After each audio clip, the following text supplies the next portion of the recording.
Funny thing was, I thought the one race I don't think I was going to be able to handle, maybe the strength of, is actually a black woman. I kept saying that. That was my go-to kind of thing. I was like any, but maybe not black. But after a while, my mom finally asked me that question about a year later, and I was like, yeah, any except for maybe black. And at that moment, I was like, should I really be saying that? What if I met the person that God prepared for me, and just because she was a different skin color, I decided to say no? Hey, you're listening to the MatchNet podcast. Welcome, and today I wanted to share with you all a very inspiring and fantastical testimony, a matching story by Ilya and Diane. And this is a beautiful story about two individuals who had to go through some mind shift changes and some breaking some beliefs and going cross culturally to find each other and create this successful blessing that they have today, and are helping lots of other people get matched and blessed at the same time. So please enjoy. And if you haven't already followed the MatchNet podcast on your podcast player of choice, then we would encourage you to do so, because we make these episodes just for you good folks at home who are trying to get matched and blessed in the healthiest and funnest way possible. So if you find this episode valuable, please consider sharing it with somebody that you love, someone on your team. And that's our only ask, because we just want to help as many people as possible. All right, right back to the show. So yeah, this story actually started 2 years before I started talking with Diane. And at that time, I did the self-reflection thing that Mrs. Gullry talked about.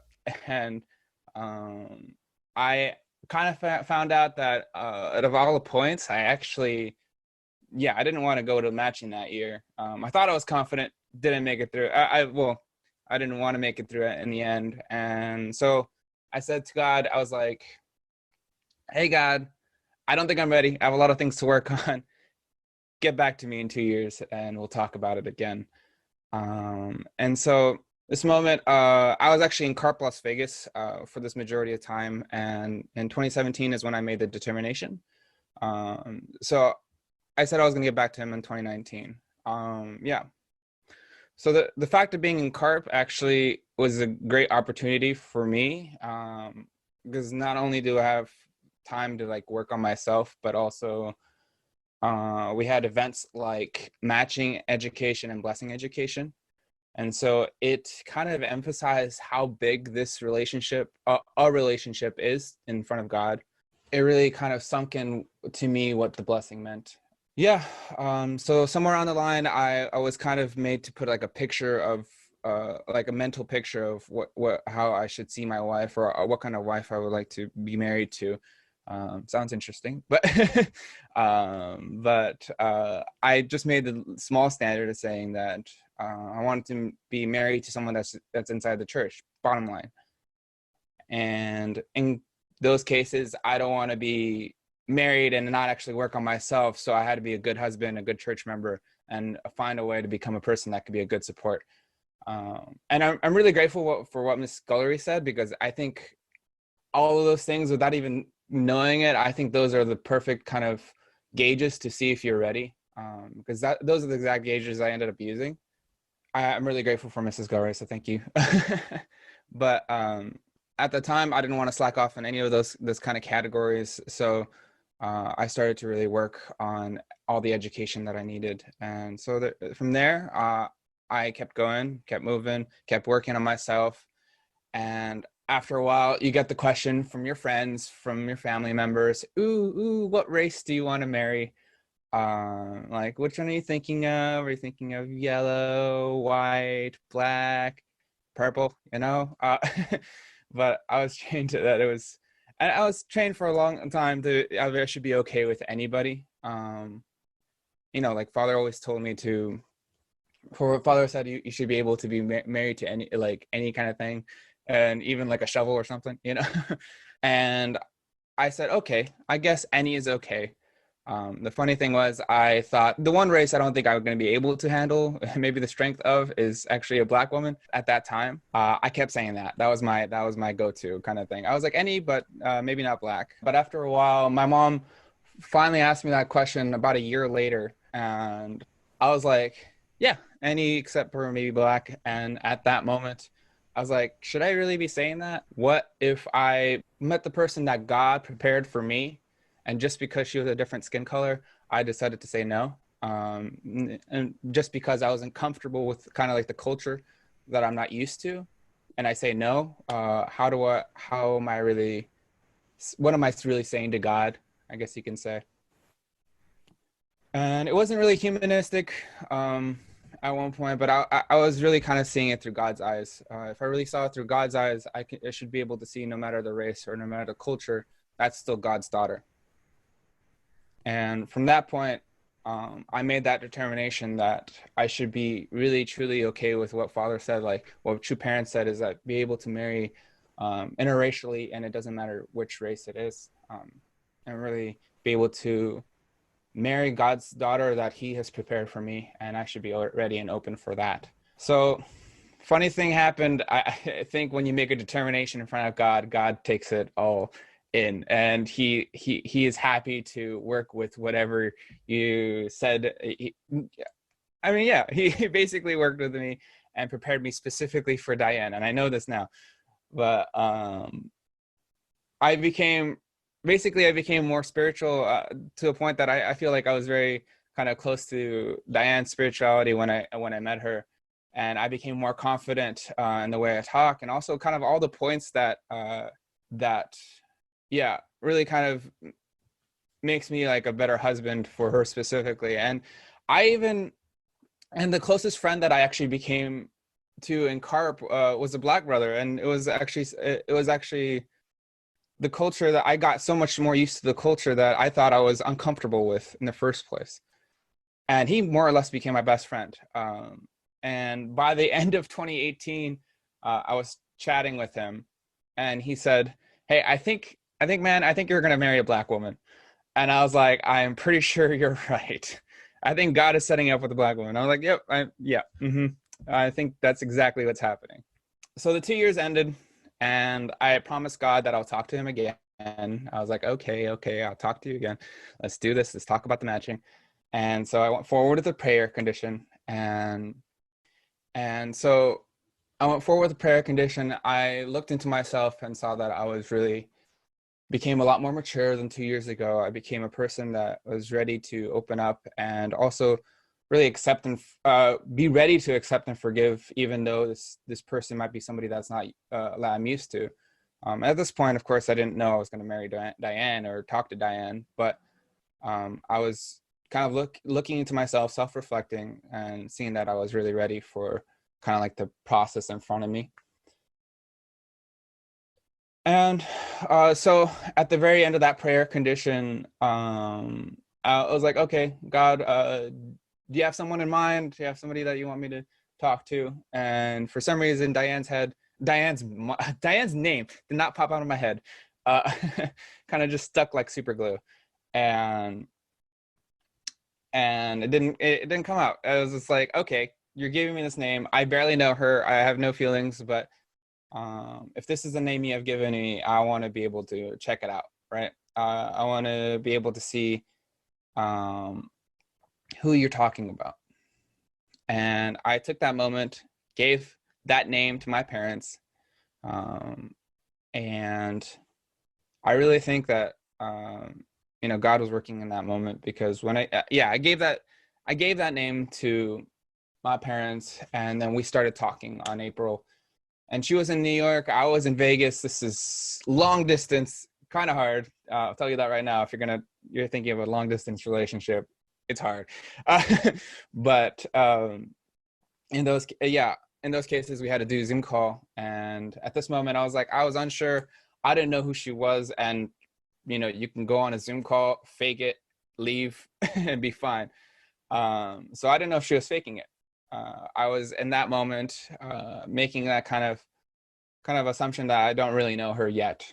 And so the time came when she actually did want to come to Vegas for witnessing, and that should have been the yes right there. But it wasn't. She came over to witness in Las Vegas, and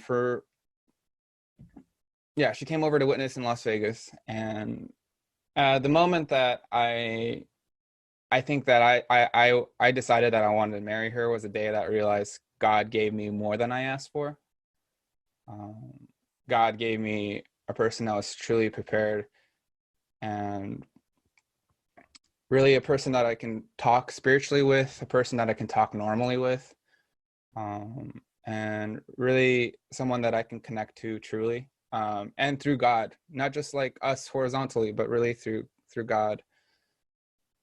And yeah, I mean, we're not perfect. I think we argue a lot, but for the bottom lines and stuff like that, it was all exceeded, and God really kind of gave me all of that.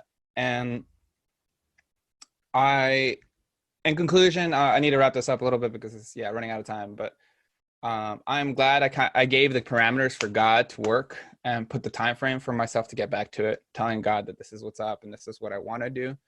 Thank you for listening, and it really helped him work and helped me work my hardest and his hardest to make this happen. And I'm really glad that I was able to open my heart to God's words and kind of ignore the race and really see God's daughters through his eyes. And yeah, I also heard the reason I brought up interracial marriage, of course, was also I heard there was a survey that there was men do struggle, men of different race do struggle with marrying a Black woman, and for the same reasons as but I can really tell that kind of thinking is wrong, because I feel like we should be really open up the doors for everything that we see. And I see that this relationship open up the doors for what God sees in people around. And I feel like this relationship was one of the biggest ones for me, and one of the biggest ones ever, because it's really mending kind of two cultures together that I think is fighting in America, to be honest. But I think this kind of relationship is really kind of breaking those concepts apart and really being able to mend humanity here. And I think I can really testify that really gave us a blessing to be able to receive rings from Mother. So I just want to end it at that. I'm just really grateful that kind of God set me up and God set us up for kind of like a lot of blessings, and a lot of ups and downs, but definitely blessings. So I just want to pass it on to my beautiful wife, Diane, and she's going to take over from you. Oh, honey. Thank you. Wow, I don't even know what to say. So growing up, the blessing was something that I always thought about. I would talk to my parents about it, and I would tell them like, Mom, when I grow up, I want to receive the blessing, and I want that person to be very spiritual. So when I turned, I think I was 16, I decided to do like a condition for my blessing, a 5-year condition that I was going to do. So when I started the condition, I decided to read True Parents' words on like the blessing and how important it was and what it means to be blessed. And I came across something that Father was basically talking about interracial marriages and, how we need to mend, like, Father, like how he used to talk the east, the west, south and north, and mend all the season together, something like that. And I mean, the conclusion was to really like, to let God lead us and to marry beyond our culture, our race, or like even our character or religion. And so thinking about that, I decided, I was like, I want to marry someone who's, different from my culture or from my race. So I told my parents about it, and my parents, they were open. So they were like, oh, okay, that's something great. But yeah, throughout those 5 years, I kind of, like Ilya said, I wanted to prepare myself. And like Aunt Debbie said, I think it's very important to have this personal reflection on yourself before you actually go to the blessing. I kind of wanted to know who I was first before I married this person. And I wanted to know, how can I love myself and love God first before I love my future husband? So then in 2019, my condition ended in 2018. So in 2019, I told God that I was ready. After 5 years, I think it's 5 years, right? Yeah. I'm not really good at math, but 2018, I believe that's when I ended my condition, and I told God that, like, I'm ready to receive this person, and I am, I'm open to anything. But spirituality was more important to me, like more than anything else, just like Ilya. I wanted someone who can, support me, someone we can pray together and, really do church activities together. And of course, I received it. So, yeah. And then in 2019, suddenly I went to TribeNet the first time in Las Vegas. And that's when I met Ilya for the first time. I mean, I didn't have any feelings for him back then. Or even thinking of him as like my future husband, because I went there for a workshop, so I was just thinking about the workshop. But then later on, when Ilya reached out to me, I was I was very I was excited. I was like, oh, I finally have this person that God is sending me. After all my preparation, I was finally able to receive him. And the first time we talked, I think it was the third time or fourth time we talked, I kind of had these challenges and struggles that I was going through. I was kind of worried because I'm African. I was kind of worried that like maybe my culture might be different. I don't know if he's going to be able to accept my culture. Even though it's something that I wanted, I was still going through struggles that we all go through, not just the race part or the culture part, but also the character. Because I am very emotional. Like I cry about everything. Like everything I cry about. But then Ilya, he can be emotional sometimes, but he's more intellectual. So for me, I was like, I don't know if he's gonna handle my emotions. So I was thinking about all these things, and I finally, when I reflected, like Aunt Debbie said, I think reflection or self-reflection is very important, because that's when you actually really can heal yourself or understand, like be aware of what's happening within you.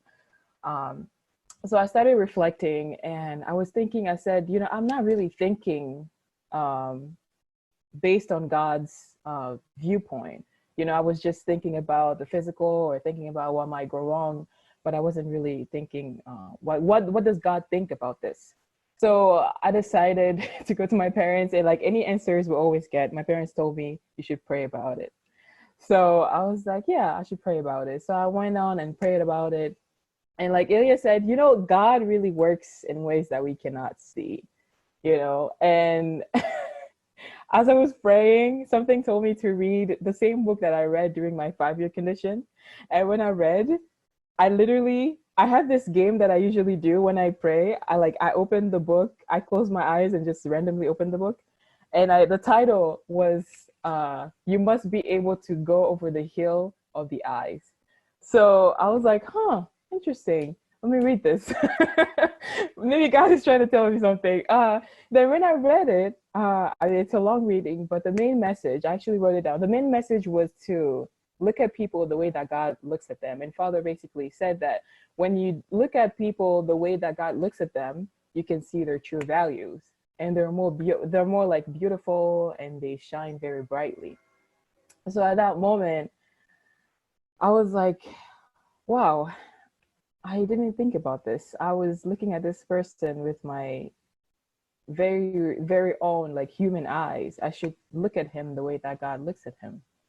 And to be honest with you, when I finally looked at Ilya the way that God sees him, I just fell in love. I was like, I don't care about all the differences. I'm going to marry this person no matter what, because I know that it's God's will, and I'm going to do it. And so that really just tells you how much, when you think on like God's perspective, when you think based on God's viewpoint, like how much miracles can happen, or how much your relationship with people, not just with your husband, with like even people around you, can change. So yeah, like I truly believe that God prepared Ilya for me all this time, even though I didn't know it, because he has all the qualities that I've prayed for. And I'm not just saying this because I'm here. Like literally, he has all the qualities that I prayed for.